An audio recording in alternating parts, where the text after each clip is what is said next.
baca nih di bab 1 halaman 1 sampai 2, saya dapat menyimpulkan bahwa bagian pertama halaman ini membahas kondisi pembelajaran. Nah, yang dimana pendidikan nasional berusaha menciptakan keseimbangan pemerataan kesempatan kepada seluruh peserta didik dari semua lapisan masyarakat. Contohnya seperti kita nih, para peserta didik, yang mana pendidikan itu merupakan hal yang sangat penting. Jadi pendidikan nasional ini sedang berusaha untuk itu, untuk kita nih teman-teman peserta didik, yang bagaimana pasti dari kita ada yang bertanya, usaha bagaimana yang dilakukan pendidik nasional untuk kita peserta didik, yaitu salah satu usahanya kita semua rakyat Indonesia peserta didik supaya dapat mendapatkan pendidikan tanpa dihambat oleh beberapa perbedaan, yaitu seperti jenis kelamin, suku, dan bangsa, dan juga agama. Berarti yang dimaksud adalah pendidikan itu harus dinikmati oleh seluruh bangsa dan seluruh rakyat Indonesia. Dan untuk mencapai keunggulan dalam pendidikan ini, maka yang sangat kita perlukan itu intensi, bukan hanya memberikan kesempatan yang sama ya, seperti yang dikatakan di halaman 1 tadi. Nah, mungkin teman-teman barangkali ada yang lupa apa itu intensi. Jadi intensi itu adalah niat atau suatu keinginan untuk melakukan suatu hal. Nah, berarti yang kita butuhkan peserta didik itu intensi, bukan hanya pemerataan pendidikan. Terus yang kita perlukan kesempatan yang sama nih, pemerataan daripada semua peserta didik, yang mana juga perlu memberikan perlakuan yang sesuai dengan kondisi objektif kita para peserta didik, dan membahas sedikit tentang perlakuan pendidikan yang adil nih ya. Itu perlakuan pendidikan yang adil itu seperti apa? Itu perlakuan yang didasarkan pada minat, bakat, dan kemampuan yang peserta didik punya. Jadi seperti yang kita tahu, setiap peserta didik itu memiliki kemampuan belajar atau kecerdasan yang ada di tingkat yang berbeda. Jika kita pandang dari segi demokrasi, setiap orang memiliki pandangan yang berbeda. Tidak semua orang sama. Nah, supaya adil, semua peserta didik ini harus diberikan kesempatan sepenuhnya untuk mengembangkan dirinya sampai batas kemampuan dan kecerdasannya yang berbeda, yang mana berbeda di tiap anak, seperti itu. Nah, jadi kurikulum juga mempengaruhi pembelajaran bahasa ini. Kurikulum yang tidak sesuai dengan pelajarnya bisa sangat membuat pelajarnya bahkan tidak bisa mencapai target yang ada pada kurikulum tersebut. Jadi kita ketahui belajar bahasa asing itu sangatlah mudah untuk zaman sekarang. Namun pada kenyataannya belajar bahasa asing membutuhkan waktu yang lama. Seorang ahli bahasa saja menyatakan bahwasanya beliau tersebut mempelajari dan menguasai bahasa asing membutuhkan waktu selama 25 tahun. Nah, jadi mirisnya pada kenyataannya ada bimbingan-bimbingan belajar yang menawarkan tawaran yang menggiurkan bahwasanya menjamin si anak tersebut bisa berbahasa asing kurang lebih dalam waktu 3 bulan. Namun kenyataannya tidak seperti itu. Mengapa? Jika dalam menguasai kata-kata sehari-hari, kalimat sehari-hari, bahkan ungkapan-ungkapan sehari-hari itu bisa saja dalam waktu 3 bulan. Namun untuk menguasainya butuh waktu yang lebih dari 3 bulan. Ini waktu yang bahkan lama gitu kan.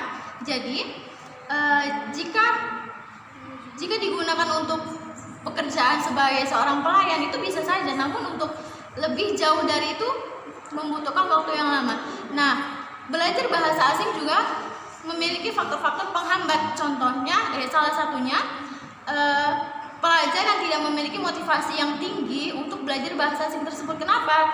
Ketika kita tidak memiliki motivasi yang tinggi untuk belajar sesuatu, khususnya bahasa asing, maka yang kita pelajari tadi lebih mudah untuk menguap dan menghilang. Begitu. Jadi faktor internal tersebut sangat penting untuk pelajar bahasa asing. Juga faktor hubungan bahasa asing dan bahasa ibu. Kalau kedua bahasa itu serumpun, maka jumlah kesukarannya tidak begitu banyak. Tetapi jika bahasa itu tidak serumpun, maka akan ada hambatan. Contohnya orang Indonesia yang mempelajari bahasa Inggris akan banyak hambatan karena tidak serumpun. Sebaliknya, jika orang Indonesia yang mempelajari bahasa Malaysia akan lebih mudah karena bahasanya serumpun.